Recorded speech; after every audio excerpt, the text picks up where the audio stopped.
I always thought that cheating was something that happened to others, to someone far away, in cheap TV shows or on forums where people write about how they caught their husband's mistress. But not in my house, not with us, not with Mia. She and I lived together for 6 years. We got married in a small church in Maine when we still believed that love was armor from the whole world. I worked for a construction company at the time. She was an interior designer. We didn't have a lot of money, but we had what seemed more important: trust. At least that's what I thought. Everything changed about a year ago. Not abruptly, slowly, almost imperceptibly. She started coming home from work later, looking at her phone more often, hiding the screen when I walked past. At first I laughed at myself. Jealousy, they say, is for teenagers. But then little things started to appear that did not boil down to logic. One day I came back early from a business trip. There was a second cup of coffee in the kitchen, a man's jacket on the chair.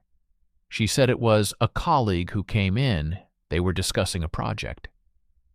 I nodded. Something shifted inside. That night I couldn't sleep. Mia slept peacefully, hugging her pillow.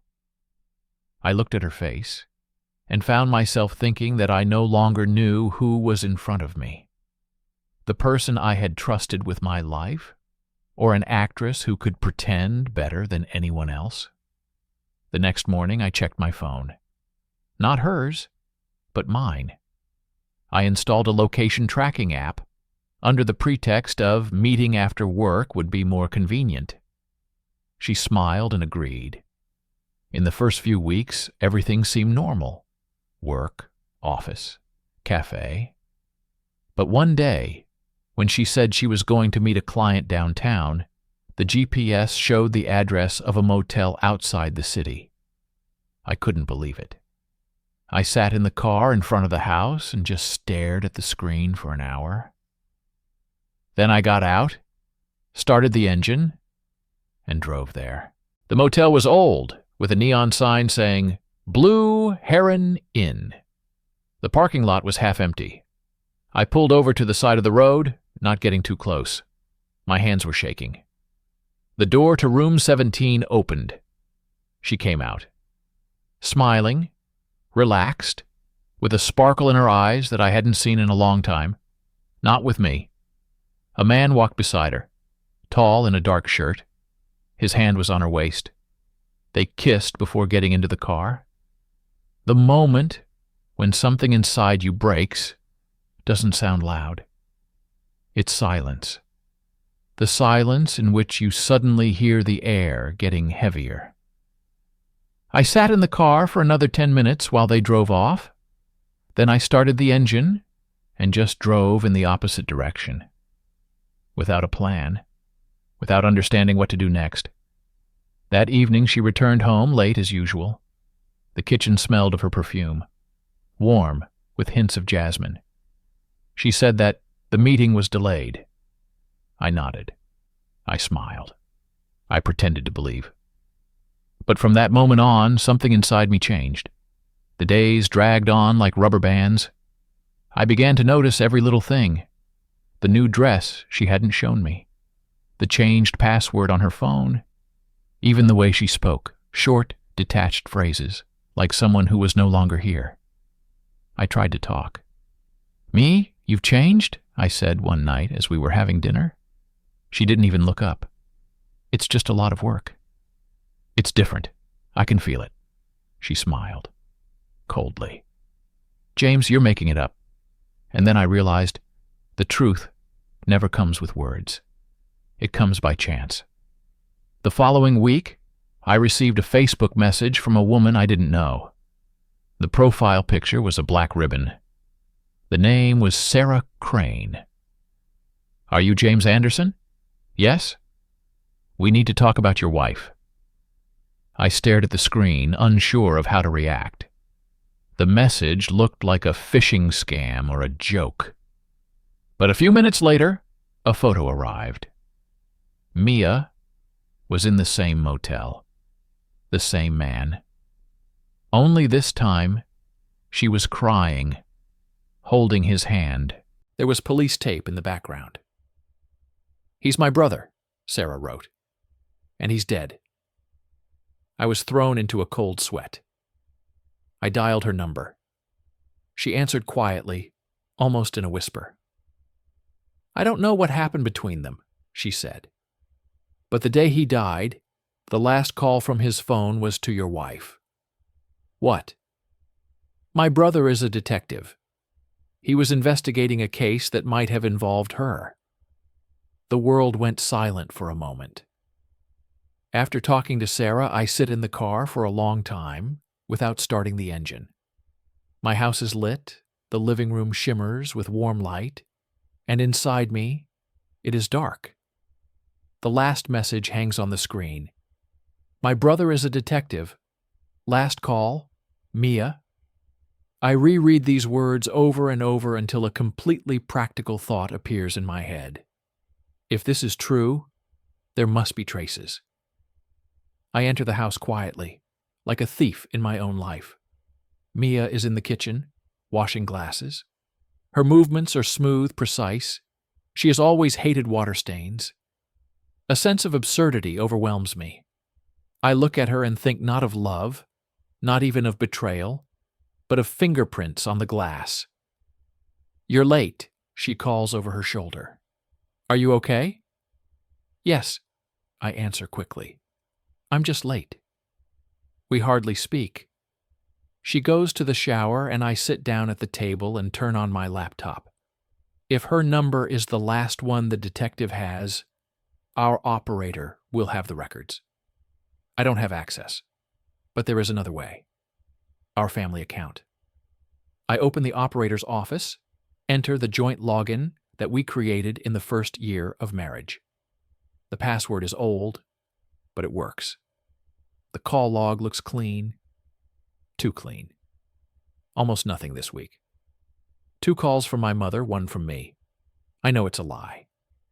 Either she's using a different number, or someone has already removed what I should have seen. I close my laptop and look around the kitchen. We always kept the difficult things in the back drawer. Spare keys, batteries, prepaid SIM cards for trips abroad. I open it, and it's empty. Only the batteries. "Did you transfer the SIM cards?" asks a voice in my head. "No, I didn't transfer anything." She returns with a towel in her hair, throws it over the back of a chair, and pours herself some water. "Didn't you have dinner tonight?" I didn't want to. She looks at me longer than usual, as if she's weighing something. Then she says casually, "I have a client meeting in South Portland tomorrow. Maybe you can come over after work. We'll sit at Flatbread." "I'll see," I say. My schedule is tight. I think I see a little light bulb flicker in her eyes. Warning. She nods, says, "Good night," and disappears into the bedroom. I wait 15 minutes, 10 more, listening to her breathing outside the door. Then I grab my jacket and go outside. The first thing I want to check are the cameras. Our Ring has been hanging by the front door since the neighbor's garage was robbed. The app shows recent events, a delivery, a cat on the porch, wind. No late returns, no 217 exits. I scroll through each entry and feel anger rising inside me. Not at her, but at the emptiness. Either she's learning faster than I am, or someone else created this emptiness for me.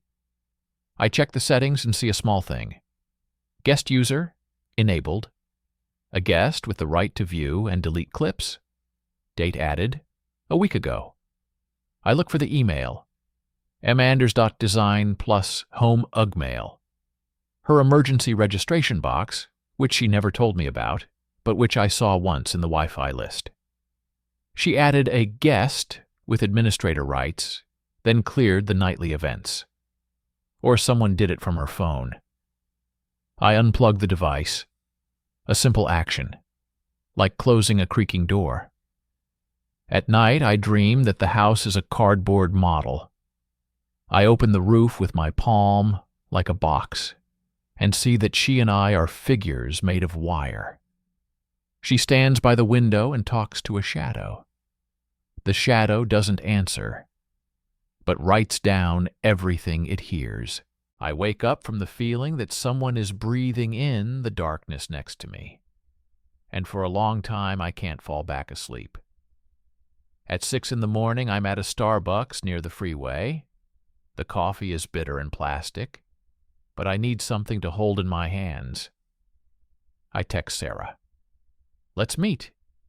She replies immediately. "Today, 10:30, parking lot near Evergreen Cemetery." The place is strange but logical. There are no cameras there. She's a few years younger than me, her dark curls pulled back into a tight ponytail. Her movements nervous, like those of someone who's tired of being polite. "I'm not going to drag on," she says without greeting. "I have half an hour." "Okay, tell me everything you know." She hands me an envelope. Inside are 3 photos, printed on cheap paper. The first is of Mia at the door of the Blue Heron Inn. The second is of an unknown man, his face half in shadow, a scar on his cheek, a thin smile that doesn't reach his eyes. The third is of police tape and the dead silence of the motel. "This isn't a press photo," Sarah says. "Brian, my brother, took them on his phone. He had an informant at the front desk." "Why was he there?" "Because he had a case he got into without permission from management. A series of burglaries, missing persons, strange charges to shell company cards." She sighs. He thought that man was at the center of the scheme. "Who is he?" "The name we have is Garrett Doyle. Could be a fake. He comes and goes like sand through your fingers." "And my wife?" Brian thought Mia was more than just a connection to him. He needed her, either as an excuse or as a tool. "She killed him?" The words come out dry. Sarah looks straight ahead. "I don't know. I know that Brian called her 5 minutes before he was found, and that the call is missing from the report." "Was the report falsified? More like cleaned up?" "Everyone in the department knows that there are cases that are not ours. They are supposedly being handled, but in reality, they are kept in the dark until they die themselves." "Why did you come to me?" "Because I know what a person who is being lied to with love looks like." Something breaks in her voice.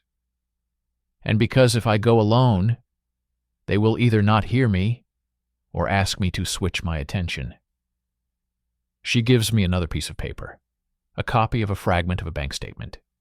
"Micropayments, $12.99, $7.49, $19.99, signed as Cloudbox Storage, Norfleet Solutions, MW Services." "What are these?" I ask. "Tetherings. Services that store copies of data from phones, cameras, laptops." "Someone was automatically merging Brian's data." "And Mia's?" "I don't know. But if your wife touched something they wanted to remove, she was tied up too." Sarah puts her hand on the car door. "I'll give you the contact information of someone who can help you get the reserves out of these services. But James," she pauses, "you have to be prepared for the fact that the truth is not about peace." I don't live in it anymore. I come home with an envelope in my pocket. Mia is in the kitchen, laying out fabric samples, taking photos of them in the light. Her business has been growing lately. More clients, more trips. No more nothing serious. I look at her and see 2 people, the one I loved, and a stranger who knows how to not blink when she lies. "How was your morning?" she asks, trying to sound even. "Fine. Meeting. Documents." She nods and keeps taking pictures. My mind goes, "Put the photos on the table, ask who this man is." I don't do it. Instead, I go to the bathroom, lock myself in, take out an old hard drive and plug it into my laptop. I dig into the iCloud, Google, Dropbox settings, and connect a clean account to pull backups. If we both have family sharing set up, there must be traces of her other devices somewhere. An unusual name appears in the list. Pixel 5a, work. Her work phone is an iPhone. Pixel means the second one I didn't know about. I open the backups. Access is denied.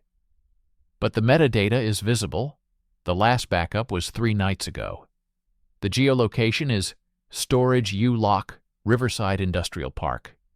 The address is a 15-minute drive away. I get out of the bath as if nothing happened. I need to go to the store, I say. We're out of light bulbs. Get some 60-watt ones, warm ones, she replies without looking up. And coffee. I nod and leave. U-Lock is a typical self-storage warehouse. Lines of garage doors, the smell of cheap glue and metal, monitors that scroll through empty hallways. A man in a Patriots cap sits at the front desk, reading a comic book. I need access to the unit, I say, showing him the fake code from the website that generated the guest pass that Mia once sent to customers. Name? Maya Anderson. He checks the screen and gives me the PIN without any questions. 3rd row, 2nd section, until 9 o'clock. The door creaks open. Inside are plastic containers, rolls of fabric, boxes of catalog samples. What I expected to see. What anyone should see. I'm about to close it when I notice a thin line of dust on the floor and 2 clean lines from the wheels of something heavy that's been rolled in recently. I tap the back wall. It's empty. The left one, too. The right one makes a dull sound. I crouch down and see a small screw that doesn't match the others. A newer, shiny one. I take out my multi-tool and unscrew it. The panel slides back, revealing a narrow safe behind it. I don't know the codes, but I know the months that are important to her. Our wedding day, the day she signed her first contract, the date her father died. On the third option, the safe clicks. Inside is a black Pixel 5a, a GL.iNet router marked Travel, a flash drive wrapped in electrical tape, and a thin, unsigned envelope. In the envelope are 2 sheets. The first is a printout of logs from an unknown messenger, short lines with timestamps. 1612, access confirmed. 2244, login from another device. 02.17, synchronization completed. The second is a map of the city with a circled marker, an old house near the pier where industrial warehouses stare dead into the river. I put everything back in its place, except for the flash drive. I quietly hide it in my pocket and close the panel. If this is a trap, I'm already in it. If this is a path, then I won't turn back anyway. At home, Mia watches an interview on YouTube, the voices humming evenly. Did you bring coffee? She asks, not looking away. Yes, and the light bulbs. Great. I feel a thin, high-voltage wire stretches between us. Touch it. It will burn. Try to cut it. It will tear. I sit down next to her, pretend to look too. She barely touches my hand. Her touch is like a memory of something good that was once true. You've been on the sidelines lately, she says softly. Work, I reply. Nothing. Her eyes linger on my face for a moment. I think she sees something. Maybe cracks, maybe a mirror. I have a long day tomorrow, she says, shrugging. If you don't mind, I'll go to bed early. Go to bed. She disappears into the bedroom. I wait for the door to close, then take out the flash drive. In the kitchen is an old laptop that I keep for dirty work. I insert the drive, turning off the Wi-Fi. There's one file on the flash drive, Ledger bin. You can't open it with a double click. But inside is a structure familiar from the old days when I worked alongside the IT department, an encrypted journal. I dial the number Sarah gave me. A man named Nate answers on the second ring. I have an AES-signed bin and some logs, I say, without preamble. I need a dump. No network, he says. Bring it. The less we know, the better for both of us. Today? Now. We agree on a location, a 24/7 car wash outside the city. I put my laptop in my backpack and stand in the doorway of the bedroom. She's sleeping on her side, hugging her pillow like she always does. Her hair is messy, and I remember the smell of lavender. She rubs into the ends. I stay longer than I should, and finally I leave. Nate is thin, in a seasonless jacket, with hands that move quickly but precisely. He plugs a flash drive into his ThinkPad, launches some console, and is silent for a minute, watching the lines run. Interesting, this isn't a bank ledger. It's a session log from something like a private sync. Cheap, convenient, dirty. What's inside? Files flowing between devices, names, hashes, timestamps. I see your ring, I see your pixel. I see another device, Graham 02. Who is this? Nate shrugs. Maybe an alias? Maybe a person's name? Look, here's the session at 0217. Packets have moved from Graham 02 to Pixel, and before that, a connection to the camera. So someone went into our ring, pulled clips, and dumped them onto Pixel. And then, to the storage. He points to a line with a domain that I don't recognize. And here's what catches my eye. The signature, admin, not guest. Admin, from the local network. Did you do this from home? Yes. Someone was on your Wi-Fi, with their device, under their login, and they're friends with your router more than you are. Can you extract the files themselves? If you have the key. You don't, he states. But I have another way. I have a seed left here to restore the session. If someone connects from the same place, I can join the stream. Someone is her, I say, and my voice echoes hollowly in the car wash booth. Nate looks at me unkindly. Bad plan. There's no better one. He nods and turns on the tracking. If the device comes online again at some time tomorrow with the same pattern, I'll see a handshake. You'll get a copy of the files. Okay. James, he adds, when you get the answer, don't make any sudden movements. In these kinds of stories, sudden movements are costly. On the way home, I stop by the river. The water is black and flows quietly toward the ocean. I open my phone and text Mia. Are you awake? She replies a minute later, No, where are you? I erase the truth and send something about work. She leaves the message unread. We hang in silence, like two boats that have lost their lighthouse. At home, I barely undress. I lie down on the couch and stare at the ceiling. I can hear her breathing from the bedroom. I turn on my notebook and whisper everything I have into the microphone. Garrett Doyle. 02 was 17. Graham, 02. U-Lock, house by the pier. If I wake up tomorrow and forget, this list will pull me out of the water again. I dream of warehouses near the port. I walk down the corridor. On the walls are box numbers. Each number is a date. Under my feet is water. I reach the door with the sign, Graham, pull the handle, and inside is our house. Mia is standing by the kitchen and crying. I want to go up, but my feet are stuck to the floor. The ceiling is dripping. Drip. 0217. Drip. 0218. I wake up to the vibration of my phone. A message from Nate. There's movement. Your ring is awake. Your pixel is connected. Please wait. I jump up, run to the kitchen, open my laptop. A minute later, the archive drops. It contains 7 videos from the camera and 5 short audio clips. I turn on the first one.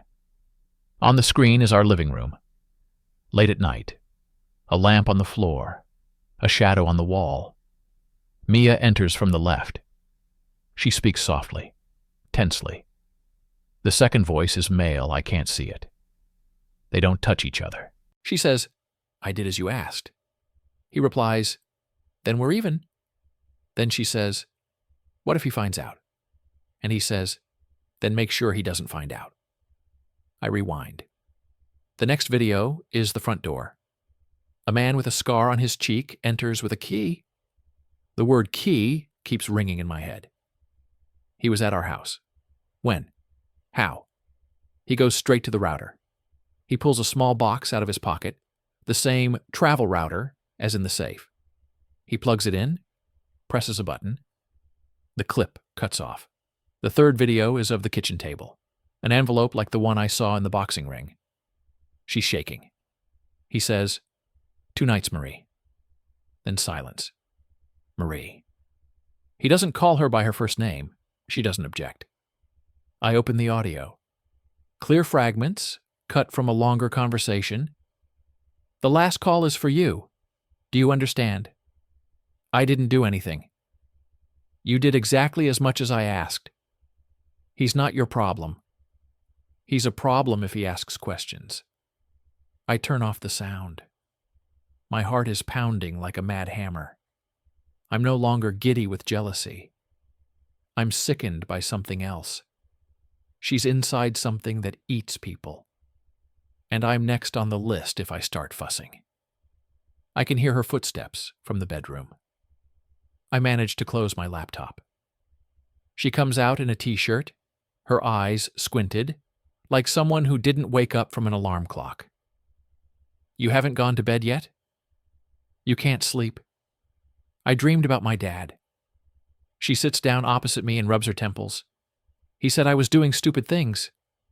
"Are you doing stupid things?" I ask quietly. She looks at me straight on, evenly. "And you?" We are silent. Then she stands up. "Let's go to dinner in town today, huh? We need to pick out some fabrics for a project." "Okay," I say. "Let's pick some." As she disappears into the room, I look at my watch. 08:42. On the map in the envelope, a house by the pier was circled.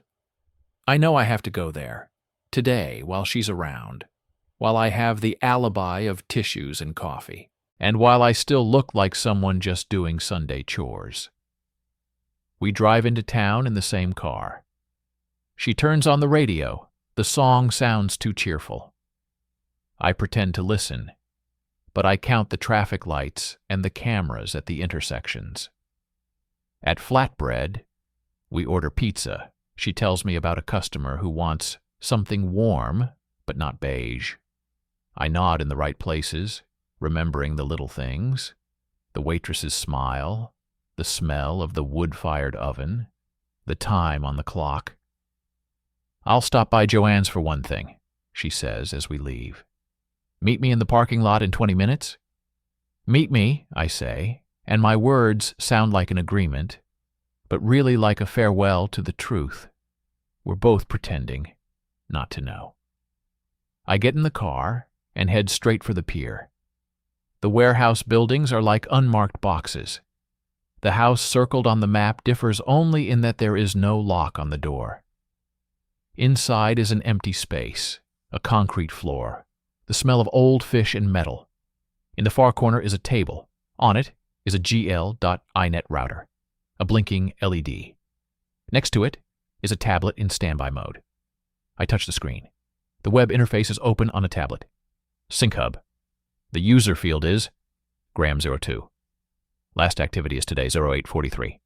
The list of folders. Ring clips, pixel dumps, Ledger. I open Ledger. There are entries with timestamps and geolocations. Import, export. The line for yesterday. In, ring clips, home. Out, cloud, Norfleet. The line for the week. In, Pixel Riverside.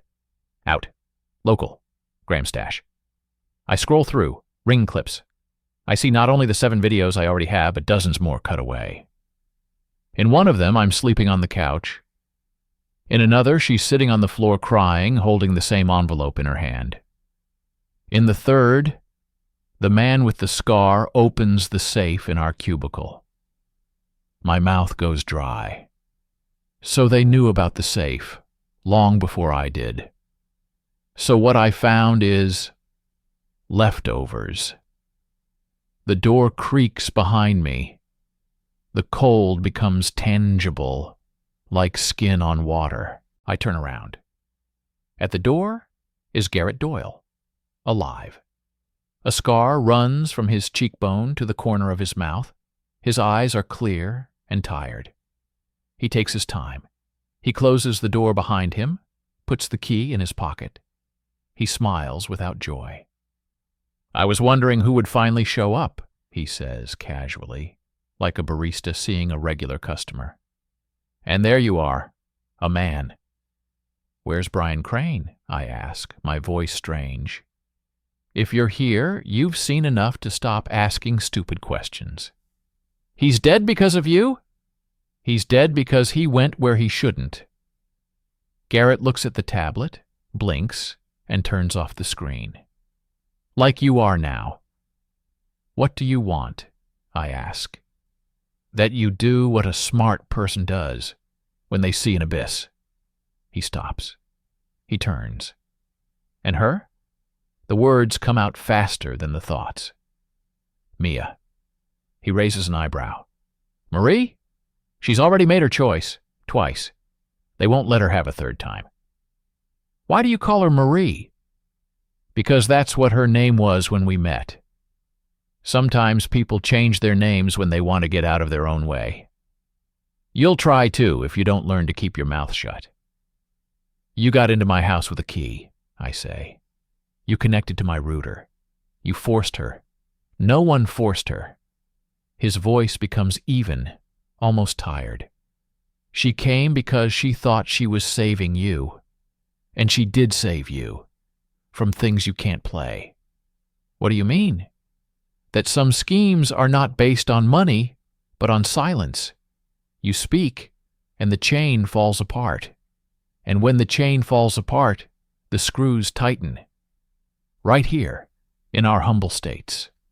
You've probably heard of such people. They're called businessmen, contractors, city councilors. They love it when cameras accidentally erase night clips. They really don't like it when men with good memories start running between Starbucks and the port. He takes a step closer. So we're doing this. You take your wife out to dinner tonight, a nice expensive one, with wine. You move out of town tomorrow, for 6 months. You tell everyone you're under contract in New Hampshire. You don't call Sarah. You don't look for Nate. You delete Ring. And most importantly, he leans down so I can see his eyes. You forget the word 217. Otherwise? He shrugs. You've seen otherwise before. In a bar with a yellow sign. In a motel parking lot. On the face of a woman who really wanted to do the right thing and took the quick route. You're a good guy. Don't be an example to other good guys. He walks away, takes the router and tablet from the table. Where are you? I begin. Where things lie quietly. He winks. The movement is so foreign to his eyes that it seems like the scar is smiling separately. Tell Marie that her debt is closed, provided you keep your mouth shut. He leaves as easily as he entered. I stand in the middle of an empty room, where only a trace of dust on the table indicates that something has been here. Then I sit on a stool and realize that I am shaking. Not from fear, from clarity. If I leave now, I will fulfill his condition and lose myself. If I stay, I will become the next case without prospects. The phone vibrates. A message from Mia. Where are you? I'm already in the parking lot. I stare at the screen for a long time until I can feel my own hands again. I write. I'm leaving. I hide the phone, go out, close the door, which had no lock, and in my head, as if on the screen of an old TV, a thin line of the plan appears. Not bold, smart. Start small, get the copies out of Norfleet, put a black box in our house, not for them, for me. Find out when and how Marie became Mia, and most importantly, make her want to tell the truth herself, not loudly, in a whisper, where there are no cameras. I start the car, in the rearview mirror, the river, the warehouses, the houses without names. She is waiting for me in the city, among the people, among the smell of baking pizza, where everything is called by its name. I turn on the turn signal and move to where we speak in familiar words. For now. She stands by the parking lot with a paper bag and a fresh manicure the color of old wine. Long time, she says without anger. Are you lost? A little, I smile. The road is closed. We drive home slowly. She says something about fabrics. I nod, making irrelevant remarks. In the living room, she arranges the scraps on the table in an order I've never seen before. Not by color, but by texture. As if she's touching not the material, but the memory. How are you? I ask suddenly. I'm fine, and you? Me too. I wait for this room to remember us. Then I say, why do you have a second phone? She doesn't flinch. She just stares at it longer than usual. Because one is for life, the other is for things that aren't related to life. With me? With peace? We sit in silence. She puts the scrap of cloth back in the bag. If I tell the truth, she says finally, will you go? It depends on the truth. It's never half-truthed. She smiles sadly. Either it is, or we make it up. She gets up and goes to the kitchen. I hear her pouring water, putting the kettle on. Her movements were always the answer to questions she couldn't say. She comes back with the cups, sits down opposite. My name was Marie, she says calmly. A long time ago, to you, to Mia, I did stupid things. Not the kind that get you arrested. The kind that get you on the hook. Garrett. He was a kind of insurance for others. He came when someone got tangled up in their debts to people they don't name.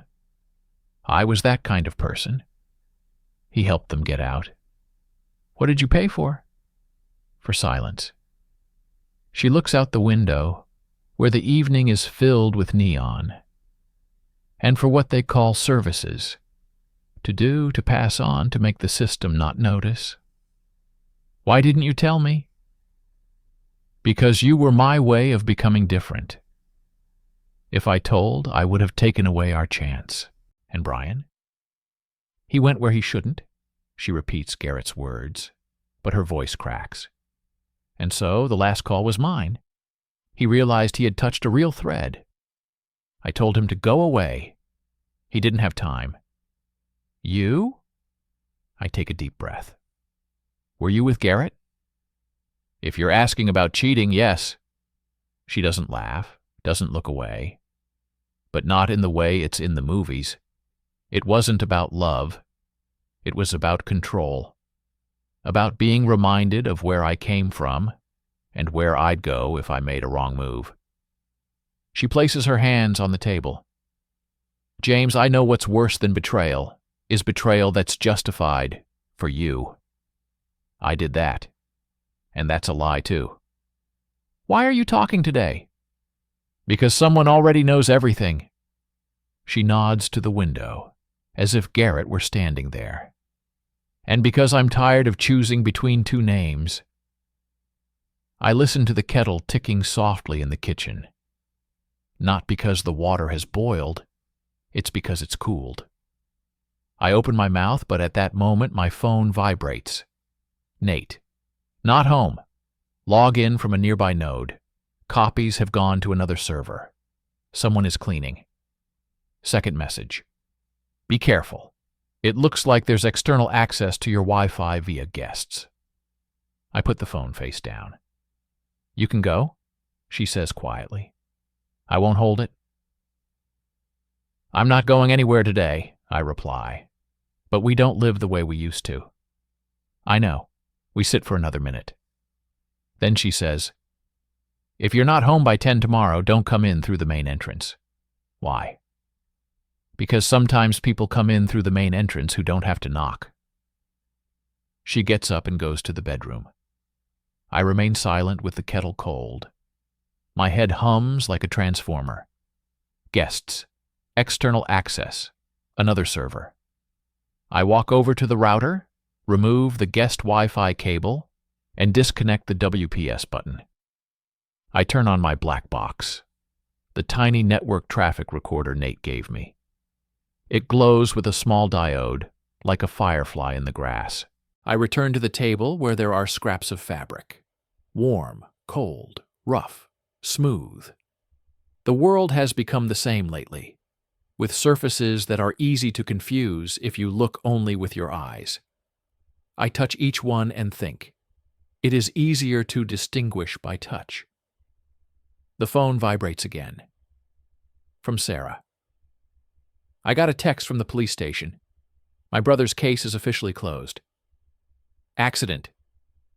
A minute later, another. If you decide to do something, do it quickly. They're cleaning everything up.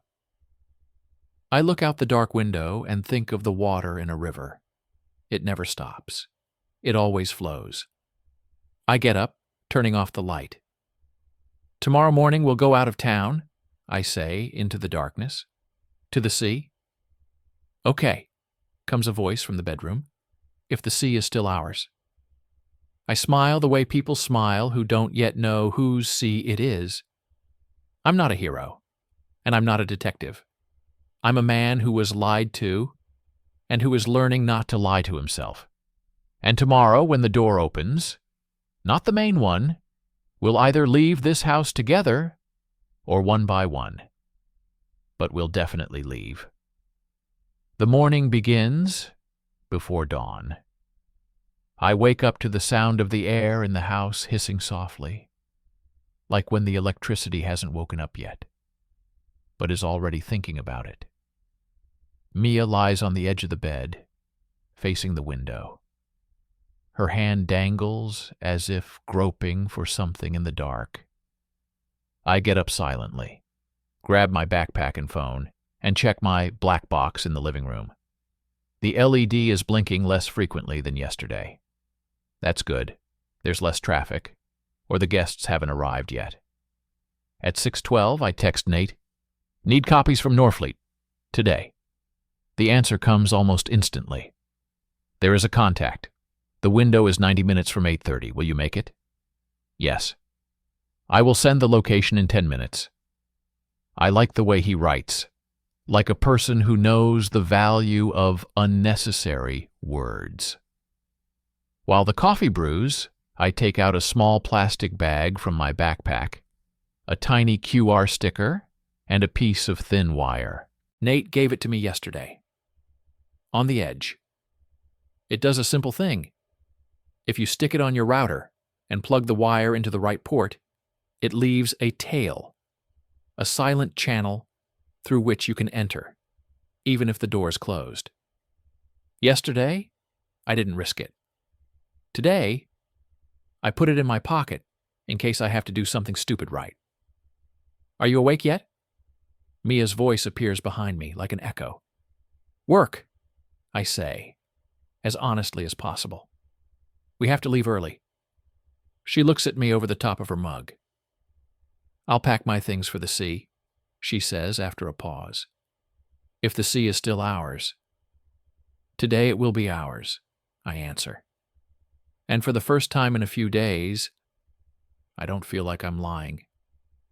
At 7:50, I leave the house through the garage, the keys that click too loudly, the silent volcano of the morning street, the watering machine, the dog 2 houses away, the neighbor who always waves. I wave too, and this small gesture suddenly seems important to me, like a signature on a contract. The location comes to me on the fly from Nate, a co-working space on the second floor of an old industrial building. There's a lot of glass, a lot of caffeine, and few questions. I park across the block and climb the stairs. Nate meets me in a room called Sequoia, though there's only red brick walls outside the window. "We have 90 minutes, he says.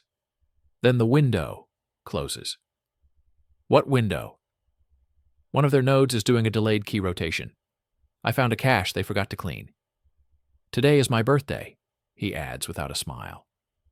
It works quickly.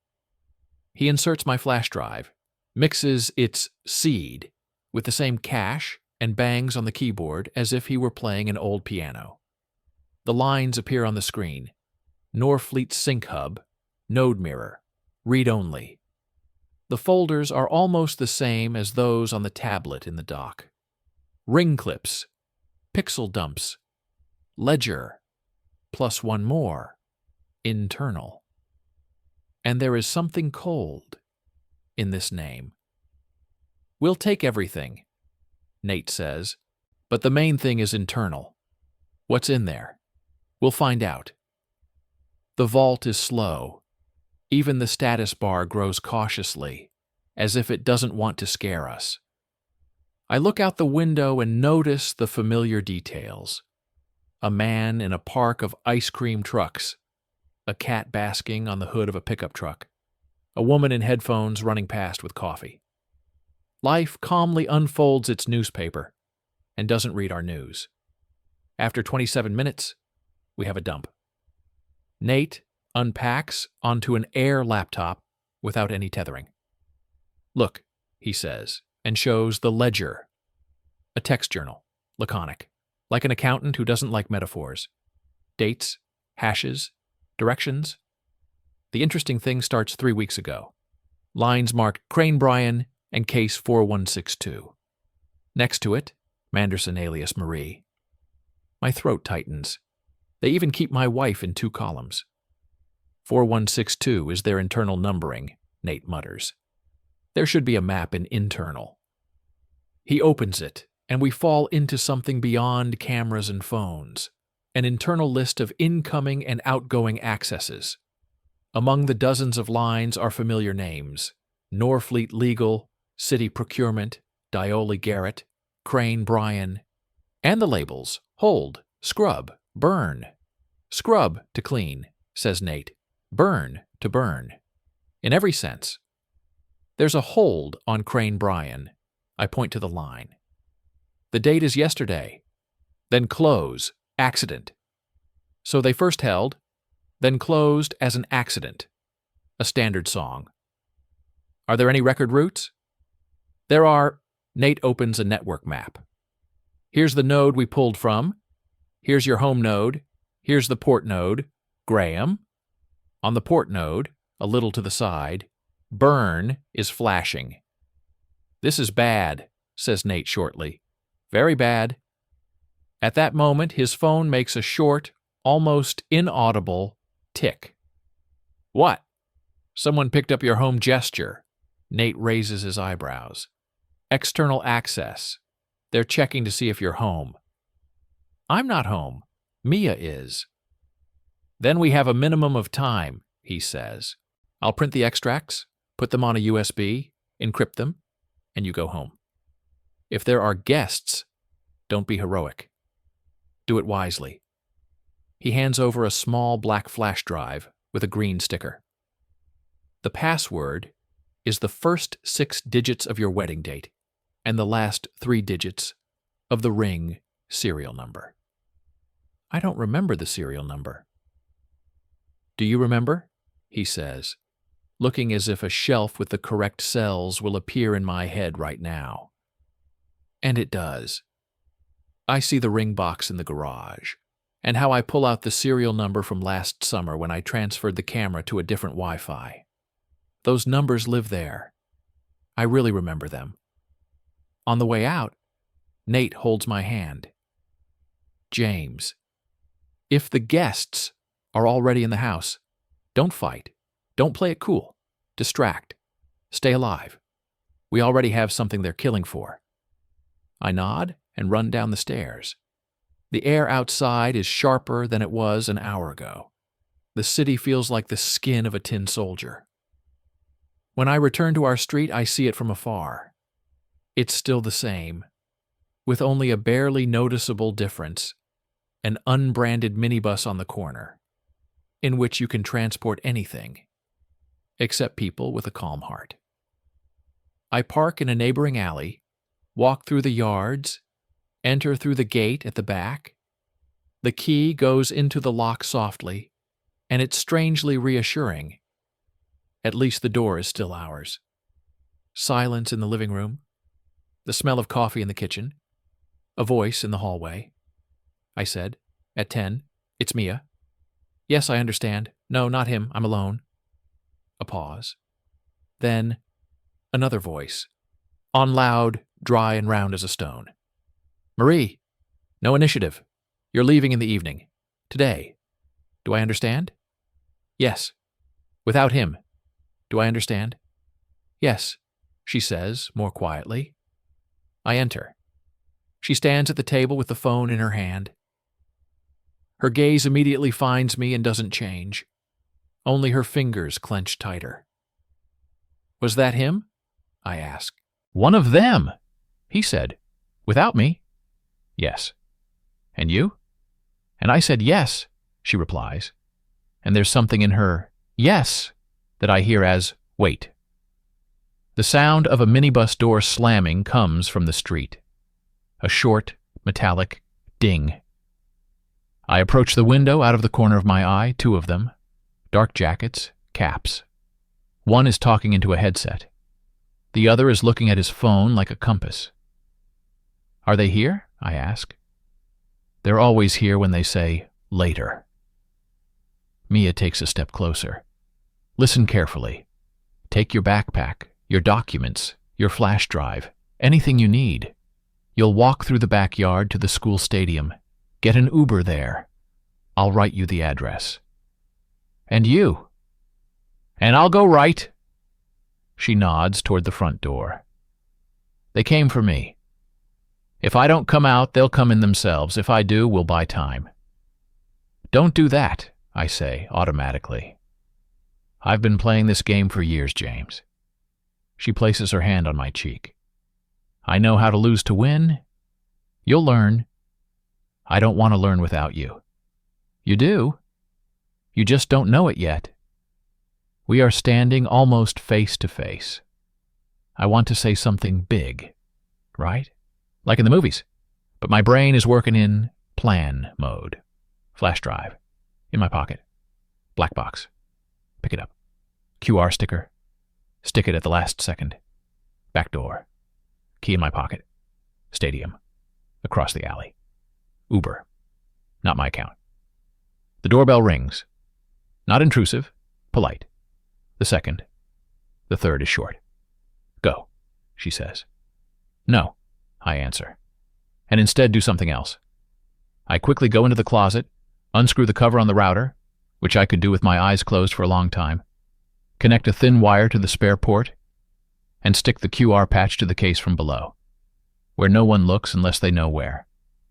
3 seconds, and our house has its own tale, which not all knives see. The phone rings again.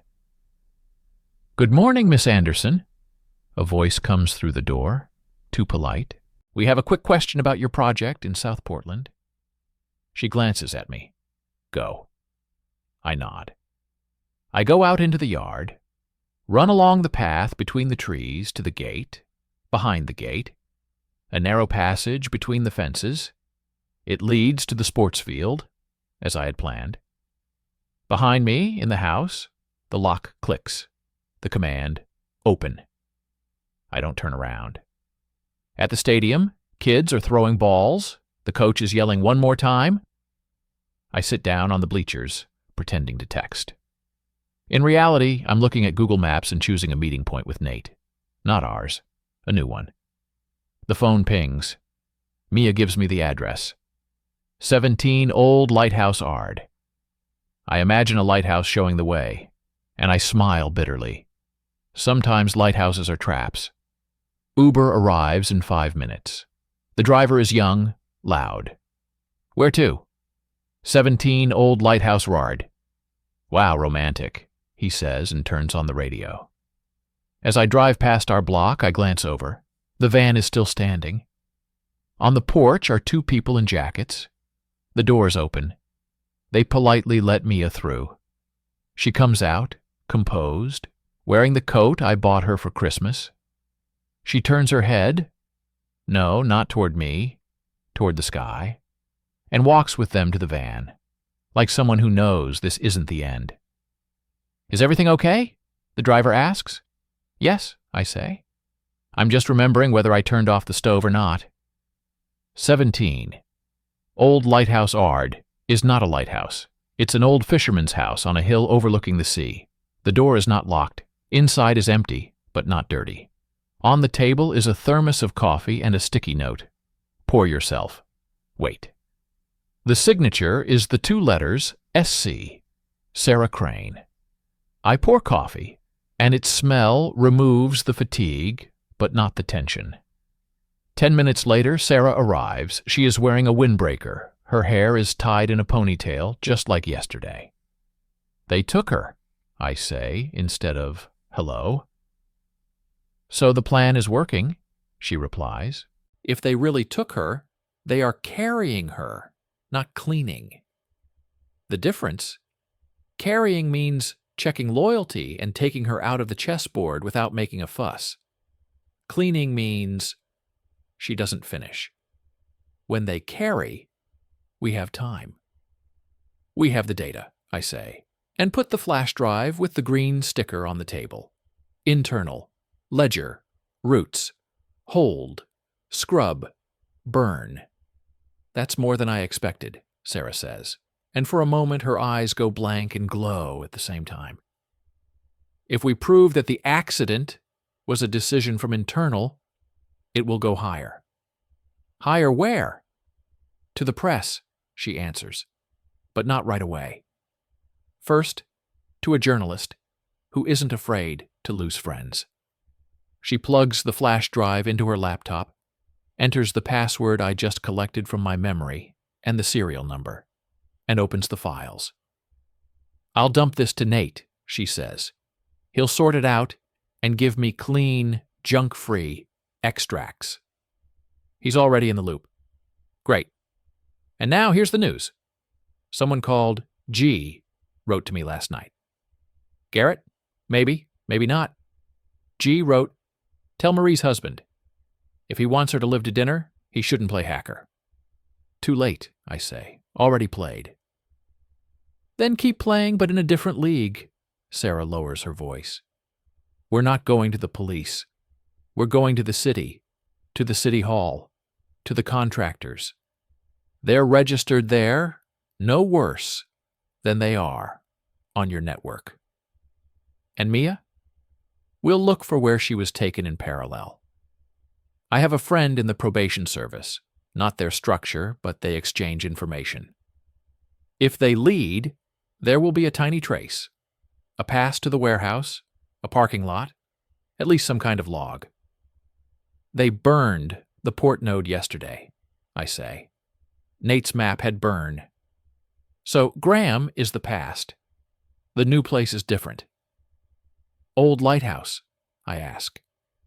This is our extreme, your buffer. Theirs is not here.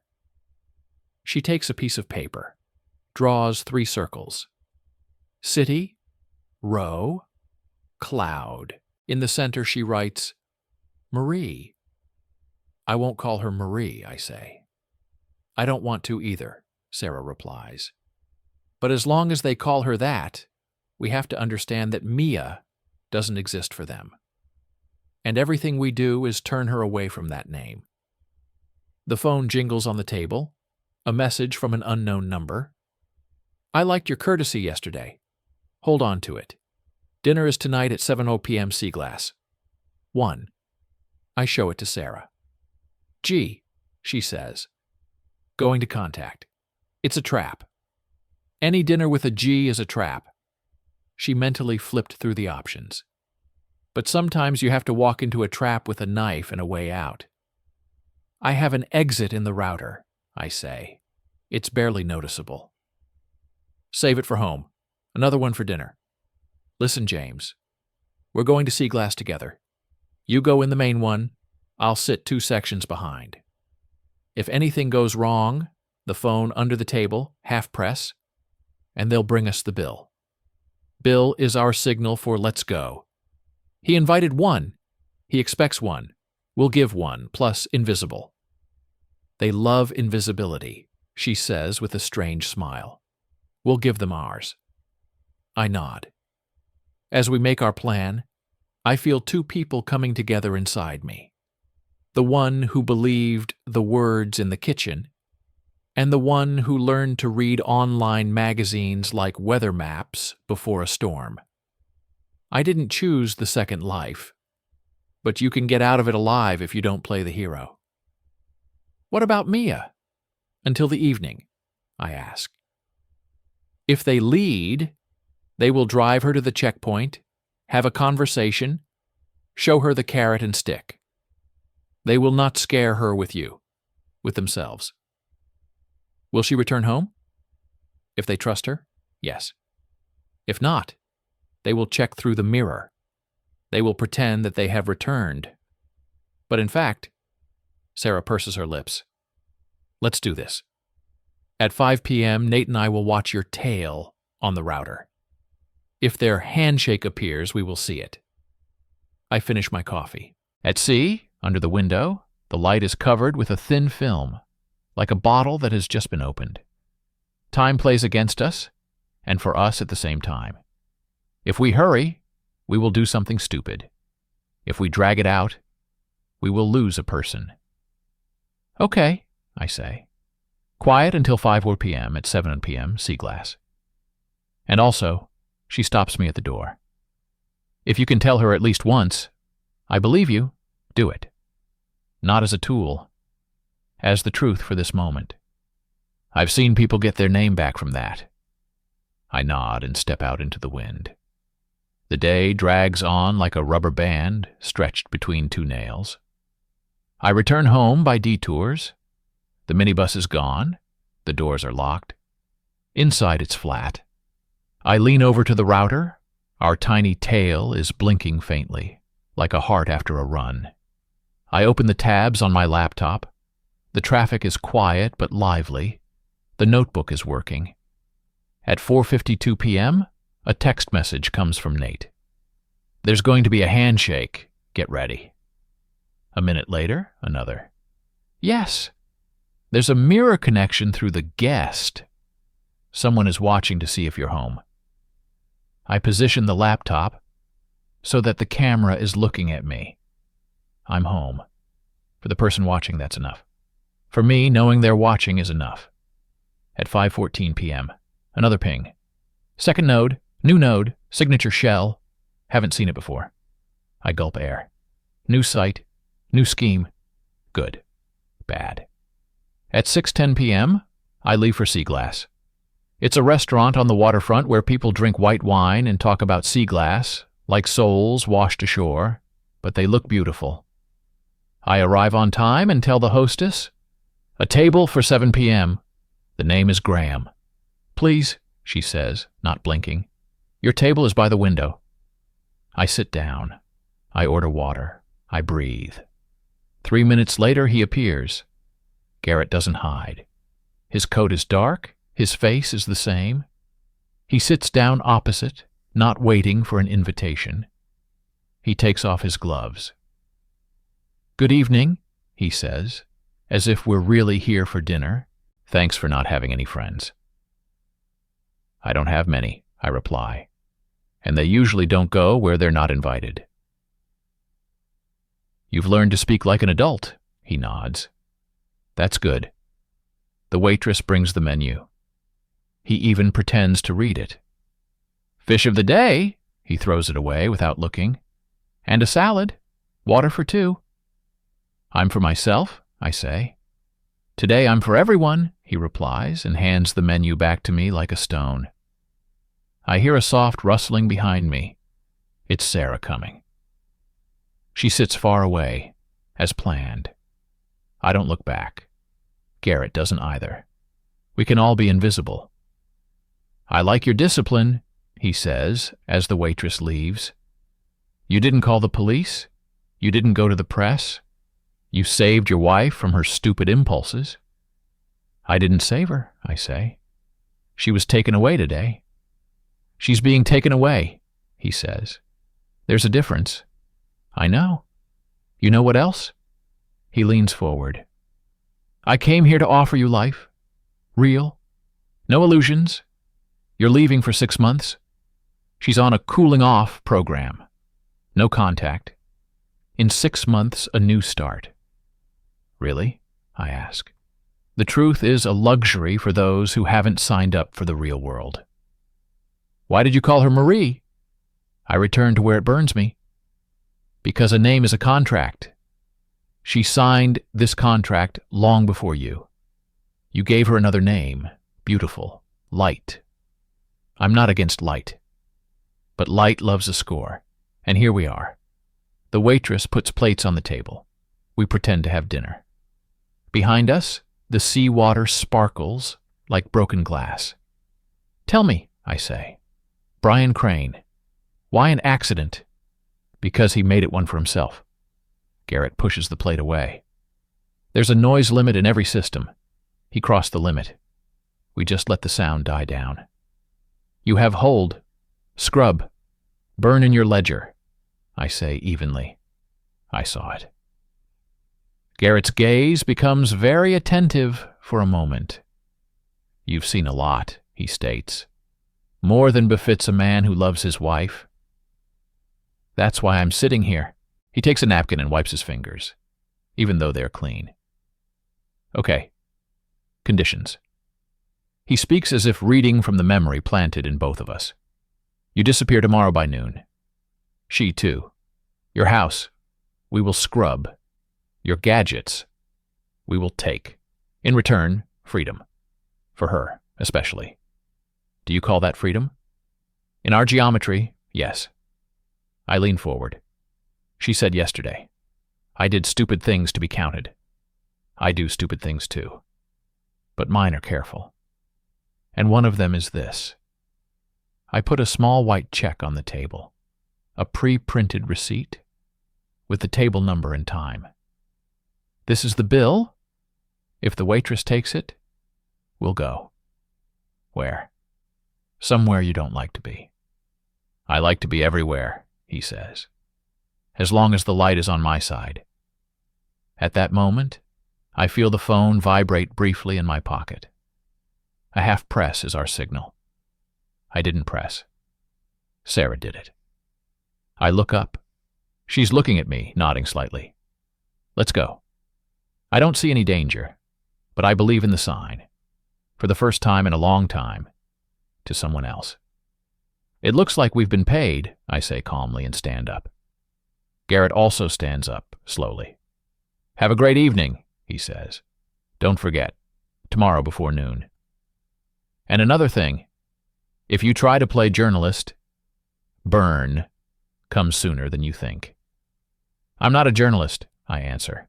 "I'm a man." "It's a more terrifying profession," he says, almost warmly. We step out into the coolness of the waterfront. Sarah merges seamlessly into the stream of people and disappears around the corner, like a shadow that knows the map better than we do. I walk against the wind, and where the restaurant light ends, the phone vibrates again. "Nate. Urgent. Your tail shows a shell connection right now.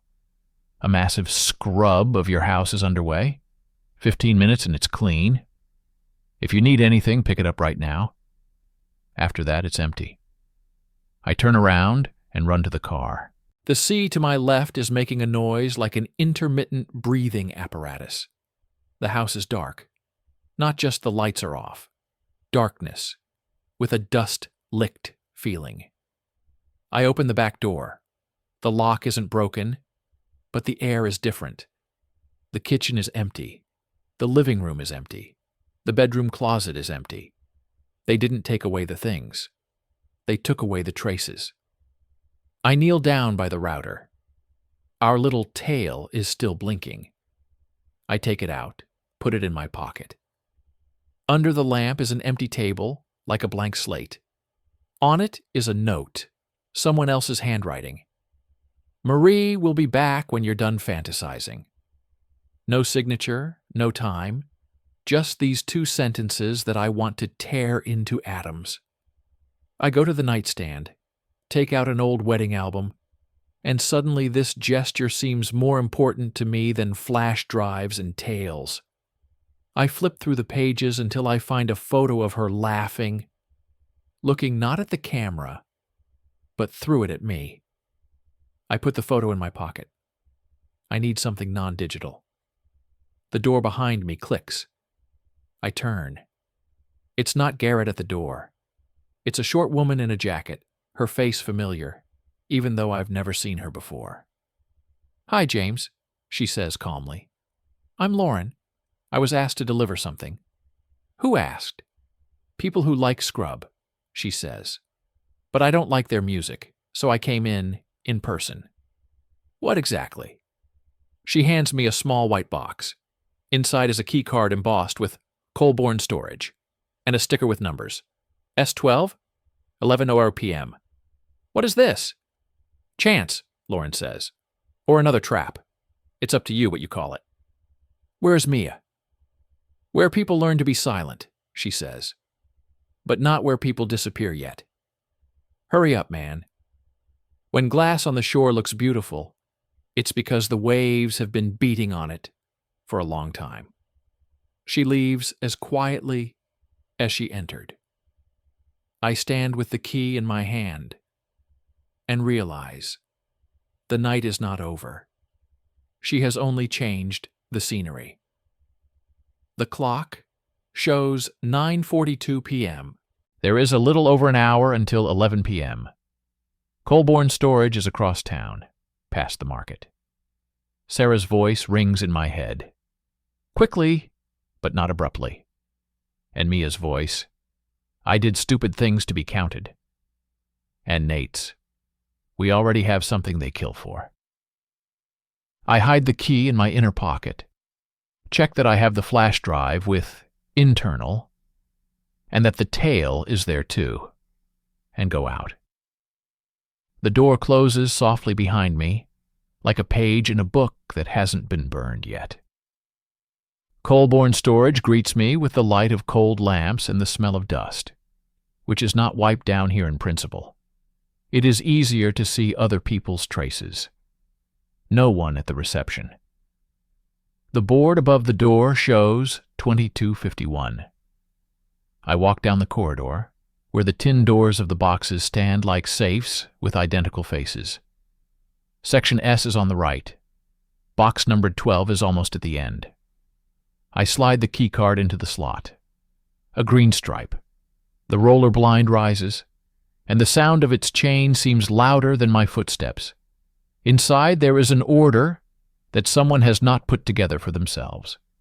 No boxes, just a table, 2 folding chairs, a small black suitcase, a crane lamp, and on the wall a clock that ticks loudly and endlessly. I close the roller blinds. The metal drops like an eyelid. On the table is an envelope. Inside is a short note, printed letters. 11:00 p.m. Turn on the suitcase. No more than 15 minutes. No cameras. Trust the sound. I put the suitcase on the table, click the latches. Inside is a compact projector and a dictaphone, the tape wound as if it were from the 90s. On the case is a blue marker. Marie, private. I press play, and the emptiness of the box becomes a room with a voice. First, there was silence, just a rustling. Then, there was Mia. And not the one I had heard in the living room at night, smooth, controlled, but another one, with broken breaths between words. James. She can be heard swallowing dry air. If you're listening to this, then I did what I feared most. I got you involved. I'm sorry. Steps, A stranger's voiceover. Speak to the point. She continues. The scheme is simple, but it's killing people. Norfleet is not a company. It's a screen with 3 pockets: city contracts, security at the docks, and lawyers who clean up the mess. They collect data from cameras, phones, internal networks, to know who's with whom when. And then, she pauses for a second. Then they decide who to scrub and who to burn. Brian touched the shell node. It's a private brain node that holds payroll and signatures. If they pull it out, they can't call it an accident. The man's voice again. Enough. A click. Mia's exhale. They used me for about 5 years. Small favors. Marie knew where to go so the form wouldn't record the number.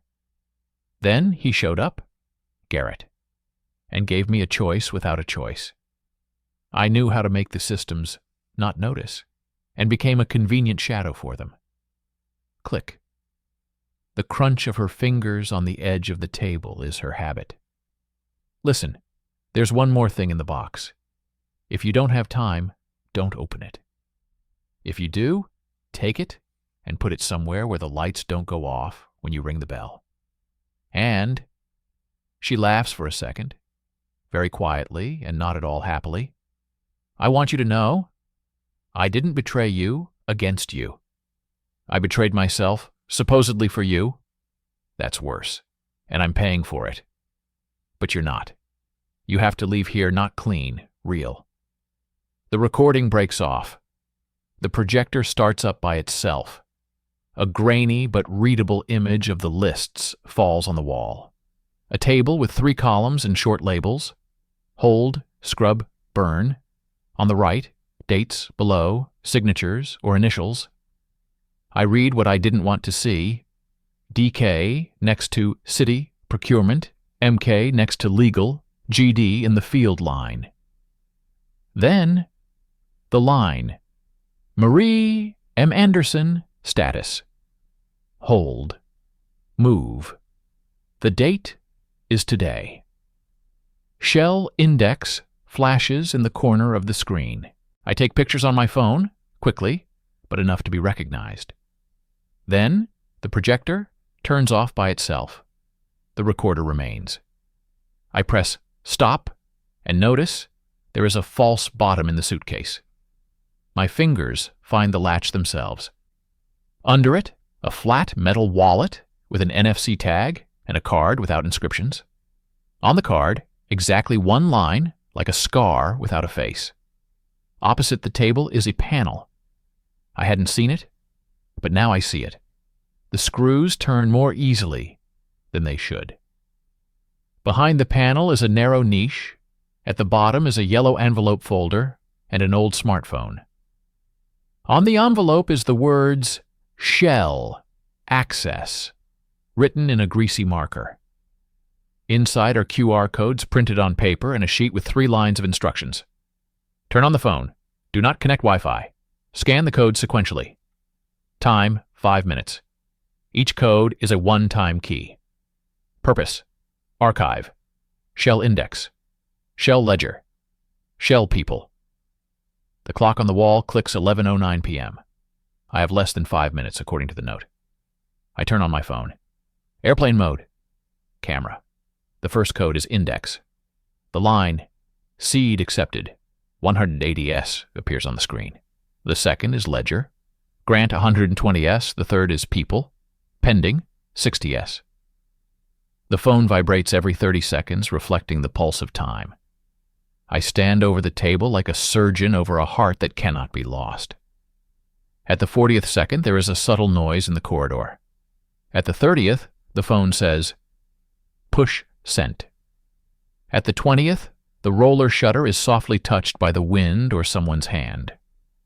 At the 10th, finally, download NFC. I insert the card from the suitcase.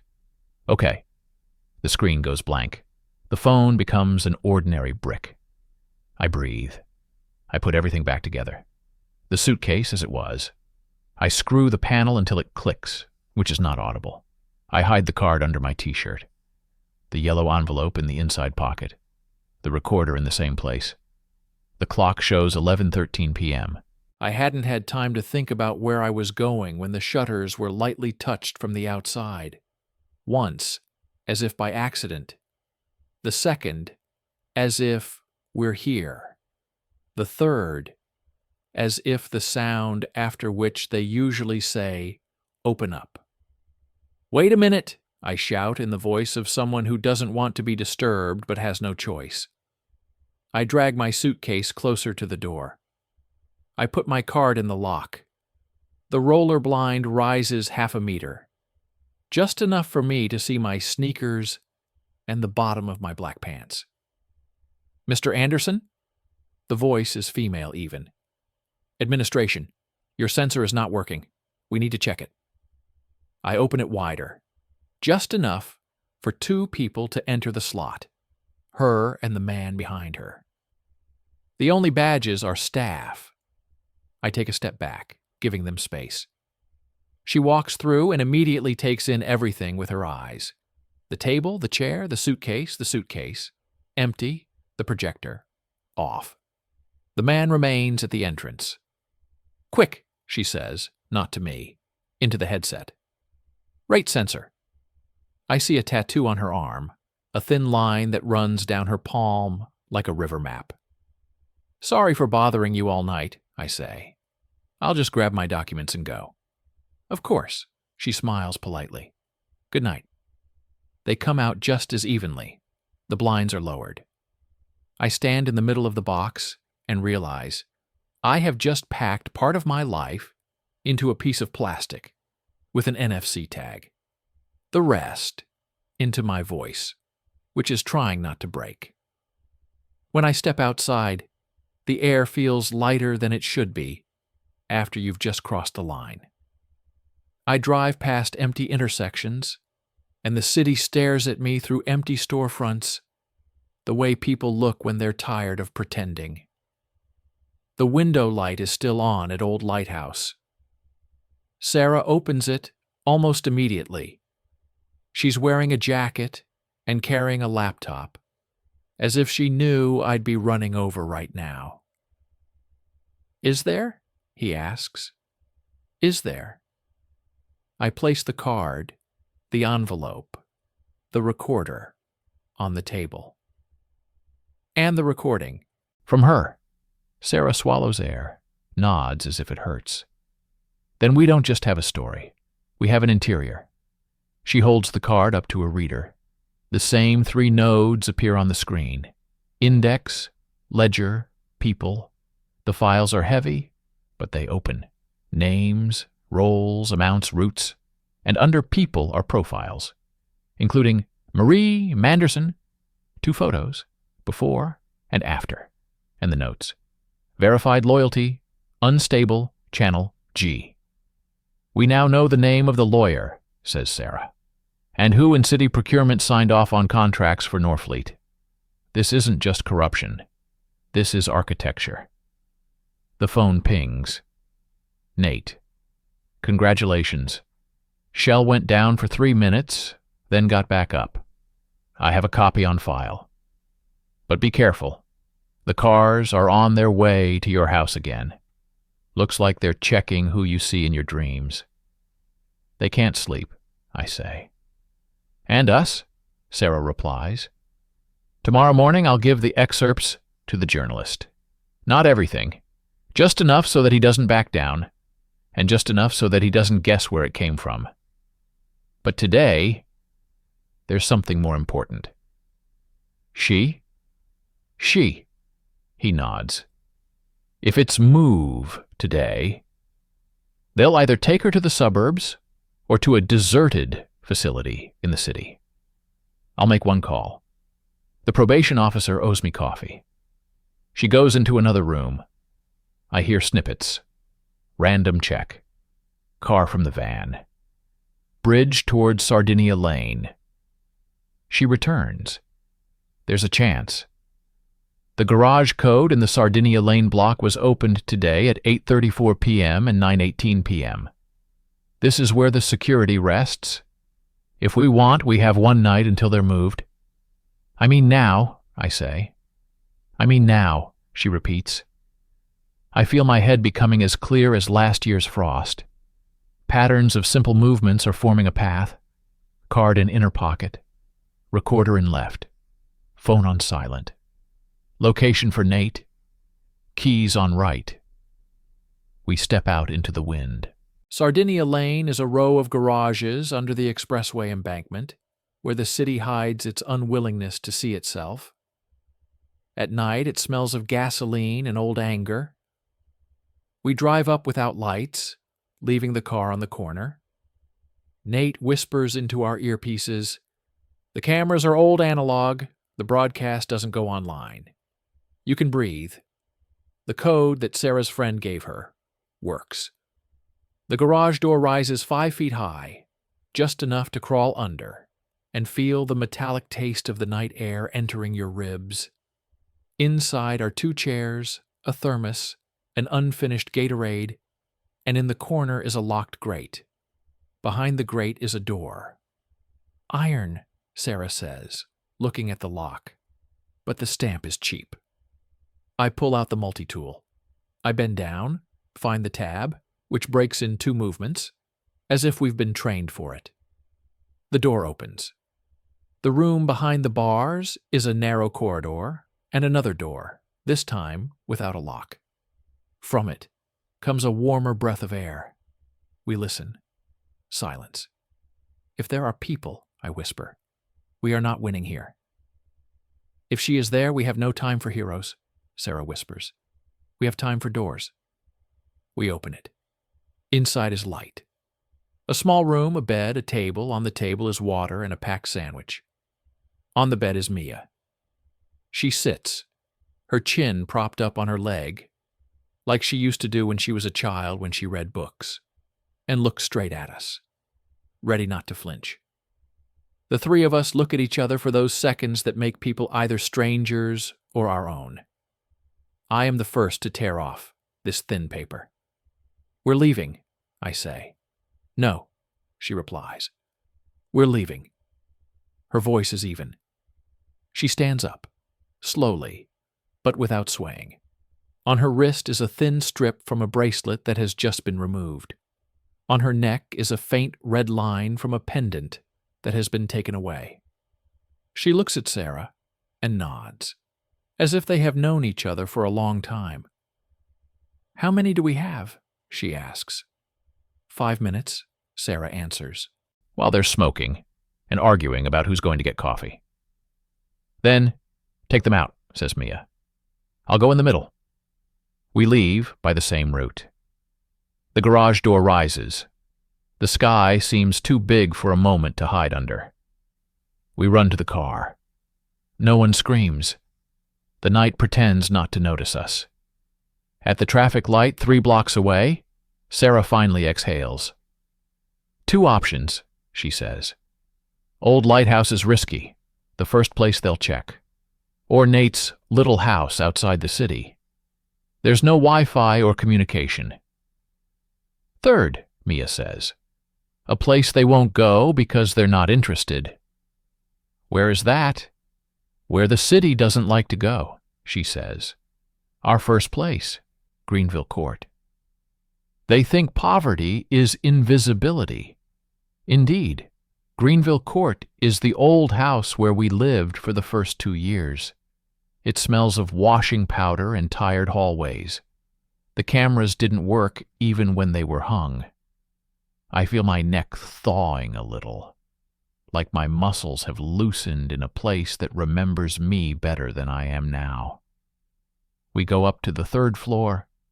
Mia opens the door with a spare pin that she seems to always carry in her pocket. The apartment is empty. The furniture is long gone, but there's our old scratched mark on the windowsill. A small line from when we put up the Christmas tree and touched the paint. I touch it with my finger, and it's the liveliest place in town. "We have 2 hours, Sarah says. Then their eyes will cool down, and they'll start counting options. "You can do a lot in 2 hours, Mia says. How much do you have, James? Enough to do one thing right, I answer. Tell me what it is. She sits on the floor and presses her knees together. She speaks slowly, briefly, so that I can hear every nail. In the morning, you will receive a message from G. He will offer a new name and a white start. This means scrub and burn for all our traces. We will disappear, but we will not become free. We will become empty. The second option? To come out with shell, to give away people and ledger, to name names, and to prepare for the fact that burn will come closer than we think. The third, asks Sarah. To destroy shell from the inside, says Mia. Not just to give away, to close their node on themselves, to make it so that everyone who signed sees their own signature in a different light. It hurts for us too, because we are inside. But this is a break in the contract that holds me. Do we have a technical chance? I ask. Yes, she answers. You've already made a tail. Shell has a check valve, an emergency one. They installed it for themselves to erase their tracks in case of a raid. If we give them a seed that gives everything away under the guise of self-cleaning, they will press the button themselves, and they will remove themselves. We need time and access, Sarah concludes. And a journalist to keep us afloat with a second hand. I'll give you access, says Mia. I know where they keep the emergency keys. It's a municipal data box in the basement of city storage. And do you know why I know? She looks at me. Because I was one of the people who signed for the firmware delivery, under a different name. I see her eyes fixed on me for the first time in a long time. And I say what I promised myself I would say when I had the right. I believe you, for this second, completely. She nods, shortly, but as if she's lifted a weight off her shoulders. Then here's the plan, says Sarah. We'll go to city storage before dawn. Nate will take us through the service room. You, Mia, get the emergency keys. We'll insert the seed that opens the valve. At the same time, I give the journalist a portion of ledger people, just enough so that he can't refuse. After that, we wait for shell to beat itself in the arms. And only then, we'll take everything out. And them? I ask. They'll run, says Mia, and we'll stand. Outside the window, the night is less than silent. We lie down on the floor, each in his own corner, and pretend to sleep, so that the body remembers what it's like not to be afraid of every minute. I dream of our first morning in this apartment. Cheap white curtains and a coffee pot that whistled out of tune, and laughter that filled the cracks in the plaster like warm glue. I wake up to the sound of my alarm clock. 04:41. We get up in silence. The landing smells of something sweet and a little foreign. The city breathes in my face with a cold that asks no names.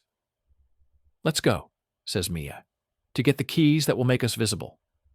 City storage looks boring even at 5:30 a.m., and that's its main weapon.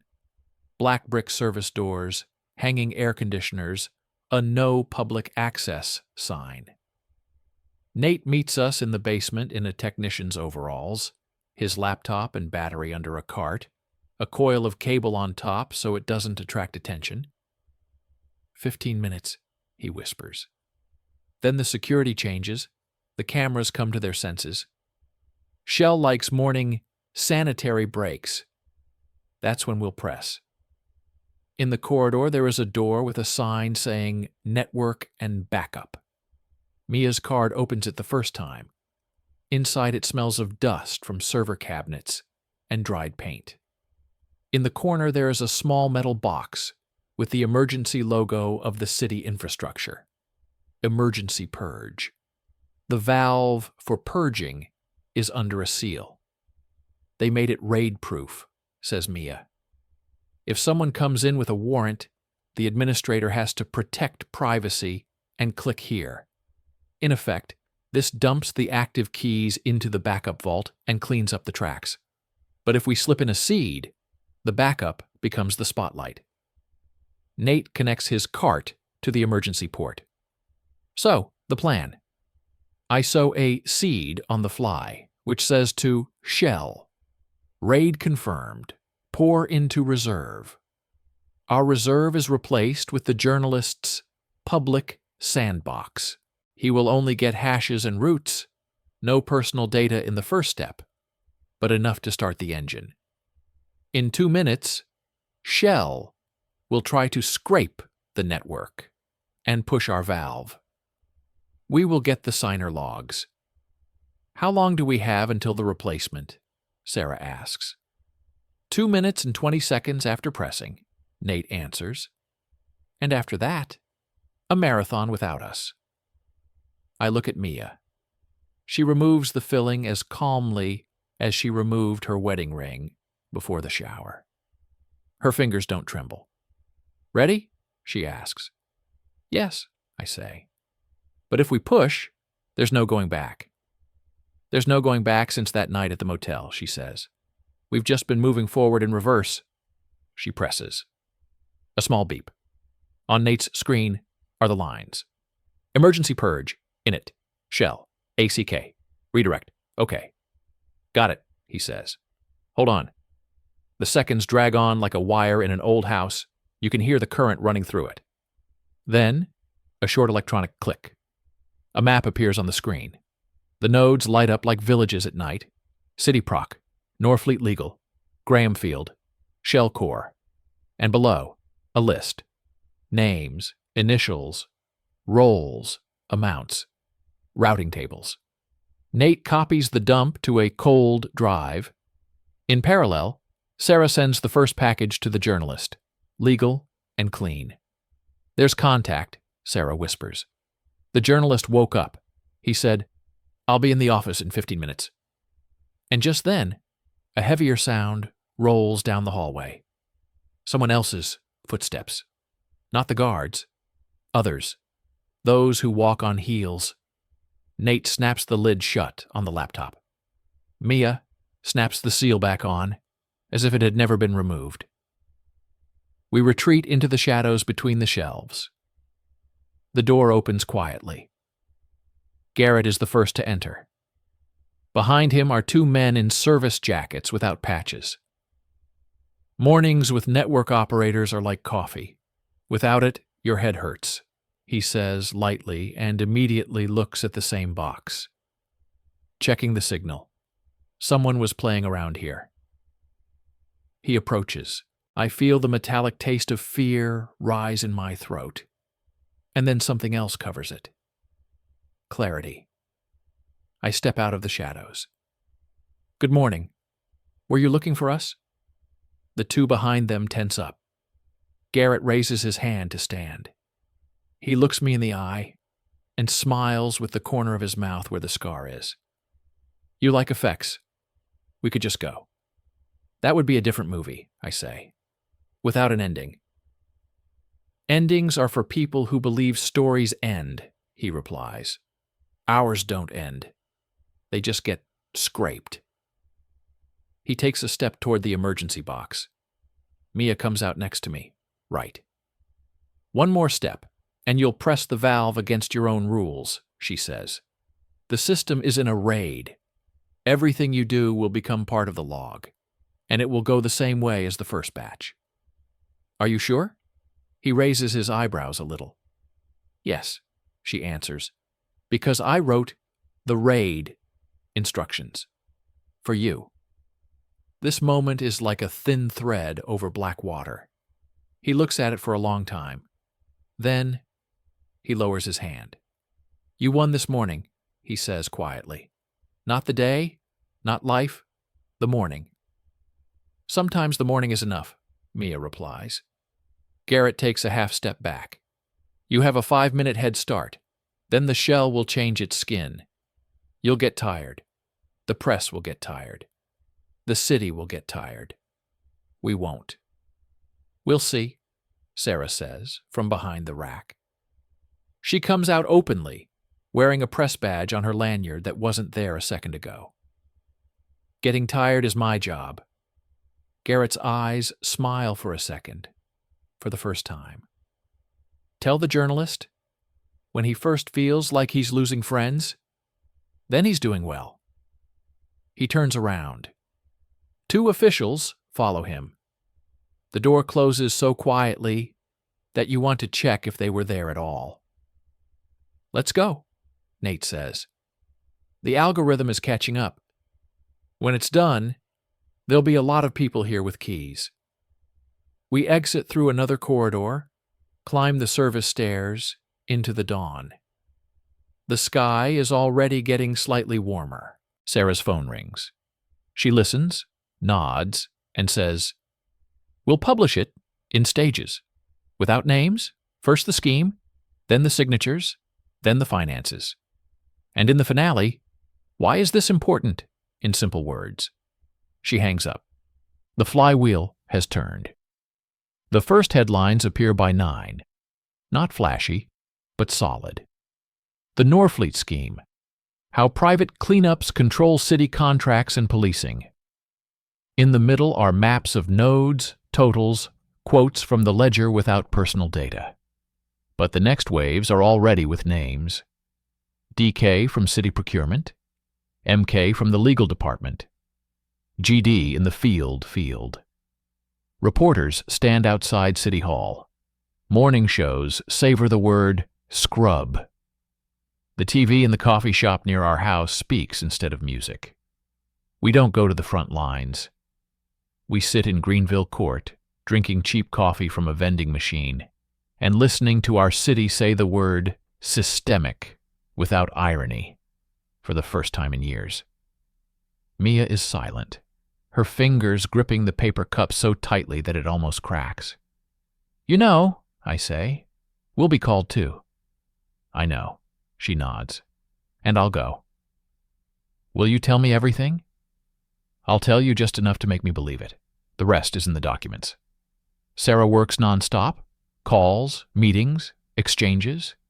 Nate fends off attacks on mirror nodes. The journalist displays clear blocks on the main page. What is hold, scrub, burn? How does this affect you? Why did this become possible? In the comments, chaos and gratitude, anger and laughter. But this time, not only noise. Under the text, there is a link, report an incident. And so many people visit it in a day that the site crashes twice. By evening, the mayor is announcing an independent audit. The police are announcing an internal review. The lawyers are announcing a temporary suspension. We've all seen those words here before. But this time, I feel like something in the city has really straightened up. And in the evening, I receive a short message from an old, dead number. Dinner was decent. Stay the course. G. He'll try again, Mia says. I know. And we will too, she adds, but not by their rules. We go out onto the roof of Greenville Court. The evening shines through the windows, and the wind smells of the language of the news. She stands next to us. She doesn't touch us. She just stands there, her whole body visible. Say it again, she asks quietly. I believe you, I say. For this second? Completely? Then let this second last, she smiles. We'll figure out the rest. 3 months have passed. We were called to the station exactly as many times as needed to make sure we wouldn't disappear. The cases have broken up into dozens of smaller ones, and each one now has the word procedure instead of just case. 2 officials have been removed, a third left, for family reasons. The head of the legal department has been changed. the police department has created a separate group for digital camera hygiene. And for the first time, it has recruited people for whom delete doesn't sound like solve. Sarah won an award for her investigation, and enemies she's not ashamed to have. Nate opened a small workshop where he teaches school children how to assemble clean nets. And every Wednesday he makes terrible coffee, but everyone drinks it. Garrett? He disappeared from the radar. Someone saw him on a pier in another city. Someone says he works for completely different people. Once a month I get an anonymous, "Watch out." I delete it. Not because I'm not afraid, because I've learned to live with fear and not feed it. Mia and I live there. We still check the windows at night and turn off the guest Wi-Fi. The cameras are back, but now they're recording on the black box that belongs to us. There are no longer any places in the living room where someone has been. There are places where we are. Sometimes we are silent for a long time. Sometimes we speak directly. How painful it is. She goes to therapy with a woman who knows how to ask without tools. Sometimes I park on the pier, look at the water, and count the seconds. Not because I'm waiting for 0217, but to remember what it's like to be in time, not outside it. We are not back to the old days. The old days are a different city, different names. We are learning to be now. She signs her projects as Mia Anderson, with no additional names. And each of her signatures is a small act of renouncing the agreement that has held her for years. One evening, we're sitting on the roof of Greenville Court again. The coolness of the river makes the air crystal clear. She takes a thin card from her pocket, the same NFC that saved our night, and places it in my palm. "Hold it," she says, "in case you want to turn on the light again where it's dark." "And you?" "I have another key." She looks up. A voice. We laugh, as if for the first time, as if we allow ourselves to. I look at the black water and think about the simple things that are actually the hardest. Not lying to myself, to say I believe you and me now. Not running away to where the scrub is. In the city below the window, people turn on and off. And I suddenly realize that this is our freedom. Not to disappear, but to remain visible for as long as we dare. As we walk down the stairs, she touches my hand. Not as proof, not as sorry. She just touches. "You know," she says, "I thought the end was when everything ended. And the end is when we finally stop closing our eyes." We walk into our house. The living room smells of coffee and clean pages. On the table is our to-do list. Light bulbs. Coffee. Call mom. Things that keep the world together. I put the card in a drawer, not the far one, the front one. She laughs with her eyes, and we turn on the light, because now it is our light and our choice.